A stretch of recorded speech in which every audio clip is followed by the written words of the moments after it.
Hey viewers, welcome to another game of Casual Pro Gamer. This is game number 5 of the best of 5 between AcRo as the Protoss in the bottom right, who I've never heard of, and aTn Socke as the Protoss in the bottom left, a very famous player, so I'm kind of rooting for the other guy. But that is beside the point, really. I'm rooting for this guy because I want him to do well.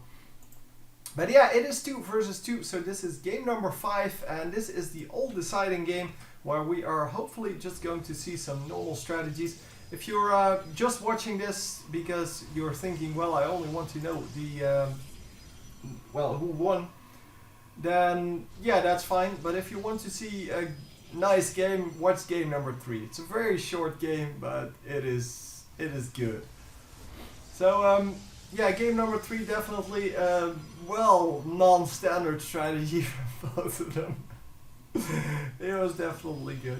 Anyhow, yeah, we're currently just producing some buildings here. As you can see, both of them going for similar builds. It is just the amount of gas that only differs. We have only 1 gas capped here for AcRo, whereas there are 2 gases capped for Socke here, and yeah, that might actually make a difference in how many stalkers they can produce or how fast they can get their upgrades out, things like that. But normally it doesn't make too big of a difference if this second gas is kept, or well, the second assimilator is built in time. Oh, I was like, huh? They're the same team, but they're not the same team. I kind of derped on that in my mind. So yeah, the Zealot is not going to make it in. It is wow, it completely, it took no damage there. I don't know why. That seems strange. That seems really strange, in fact. But yeah, well, it's not like it would have died there, but it might have been in a little more trouble than it is now.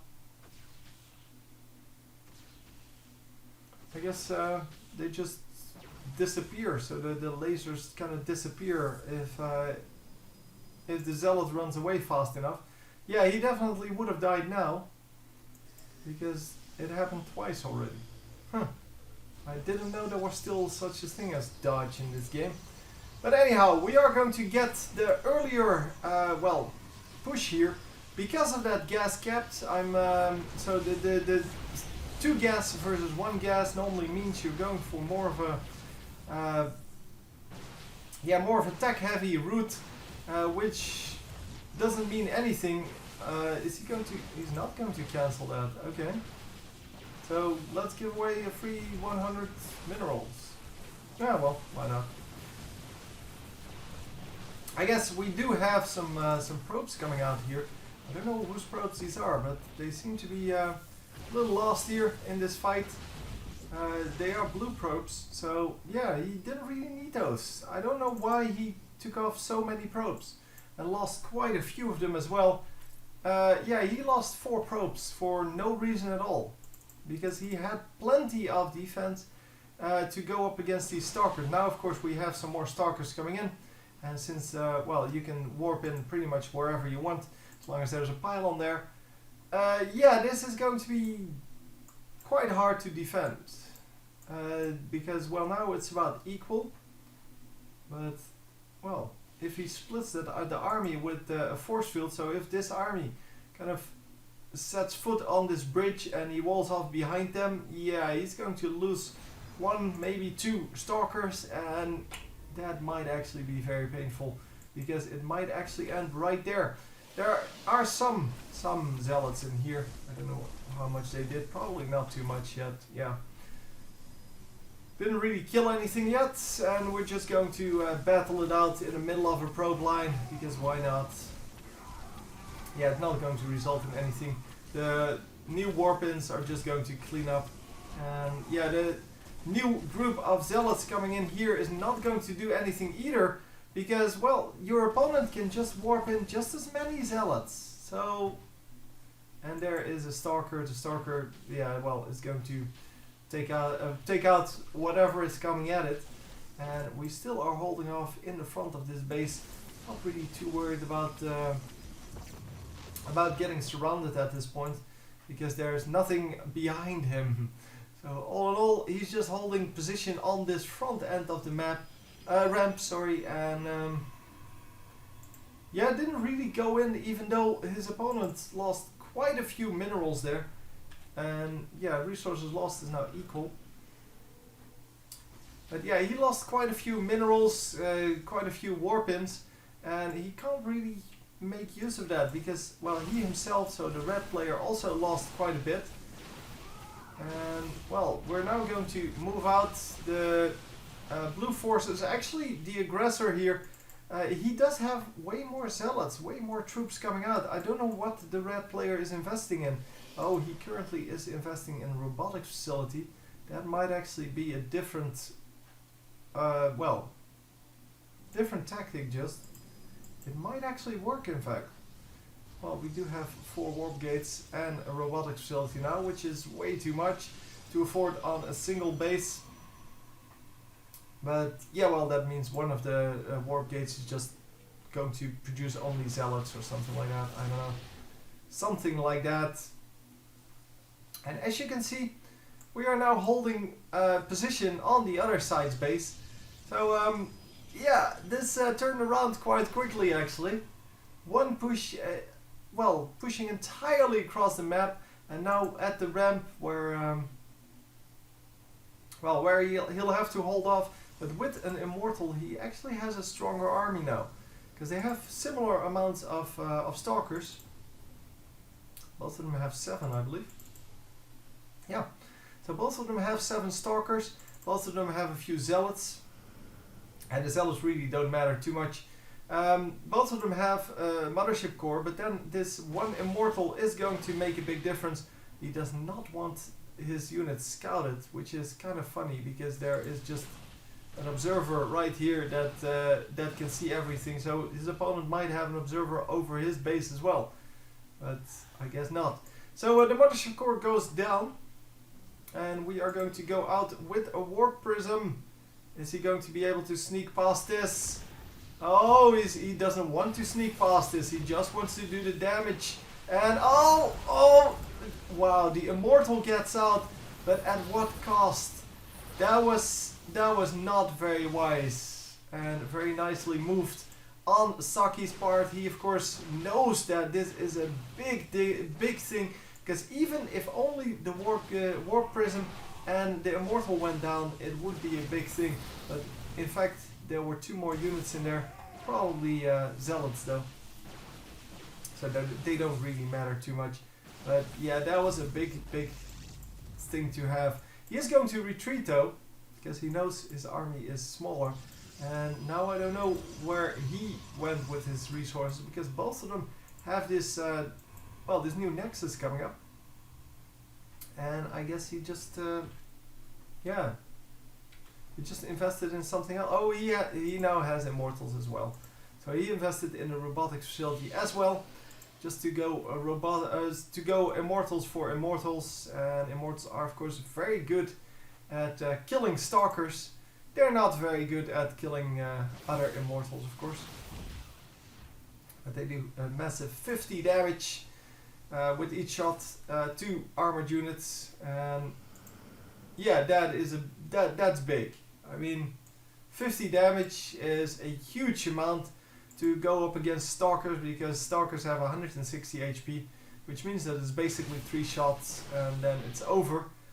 3 shots and then, well, 1 shot from one of these guys. That would actually perfectly measure it out, because that's an overkill of 4, which is not a big deal, of course. So yeah, currently we're just, both of us are holding up in our base. Yeah, not a lot of things going on. Currently we're just waiting for them to feel confident enough to actually go out and do something. But yeah, I thought something was going to happen, but that was not the case. Just 2 hallucinated phoenixes are going to scout around the base, and are going to see whatever is going on. We do have a warp prism over here, with actually 2 Dark Templar and 2 zealots in there. So this might actually work out. I'm not sure, but depends on whether he has observers out. And to be honest, I didn't see them yet, so might actually just get lucky here. Yeah, this guy's going to go down, no problem, but oh, how did they get damaged? Did they already take damage in a previous fight?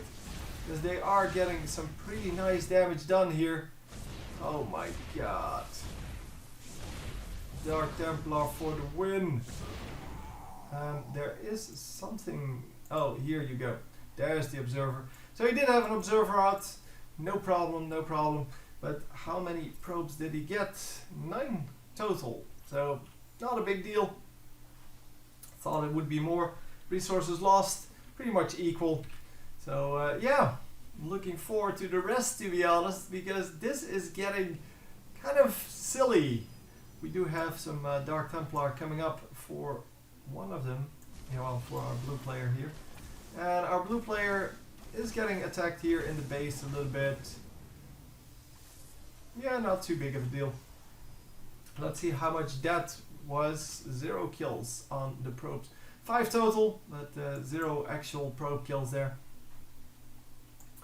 And yeah, we are going in with a big army here. He cancelled that one pylon just at the last second. Yeah, this is really just a very back and forth game. Both players are very well defended, but they also know that they have to attack to make this work at any point. And we're going to attack before the air weapons are done. And I don't know if air weapons actually work on these guys, because I'm assuming they don't, but well, you never know. It is considered an air unit after all. So yeah, maybe the air units work on that. Otherwise, I don't know why he's researching air weapons. But yeah, as I said, it is considered to be an air unit, so you can actually attack it with units that can only attack air. In fact, that is what's most often done. And while we have Void Rays out... Oh, hang on. It may have been this player that I was watching. And he, of course, has Void Rays out.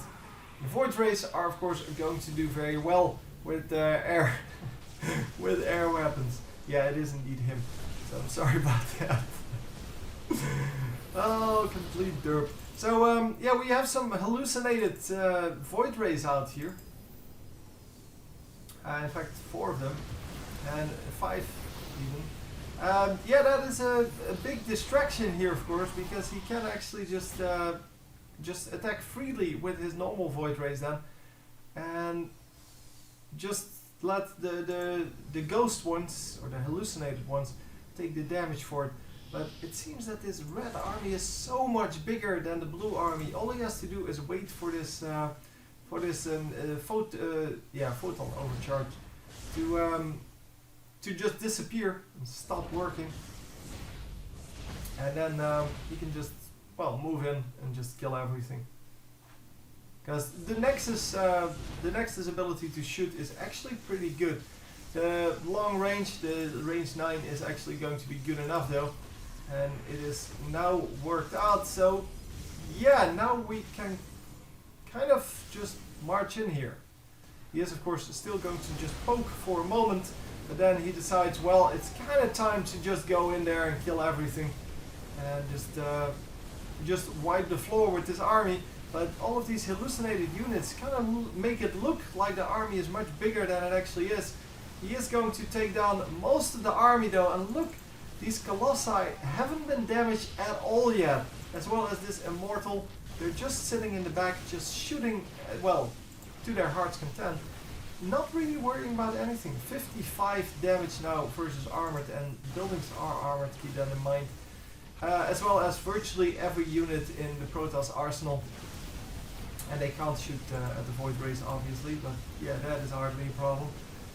The Void Rays are doing no damage, obviously. They were hallucinated, I believe. Not actually sure about that though. Yeah, and yeah, they finally march into the base with well, with a complete army still intact. I mean, that is a huge army that he still had. And his opponent's army just completely wiped out. So, yeah, with no army and no mining, it's pretty easy to say GG at that point. So, definitely a very back and forth game, although in the end it seemed that the red army was just bigger than the blue army. So yeah, there's really nothing you can do about it then. Hope you enjoyed, and I will see you next time. GG!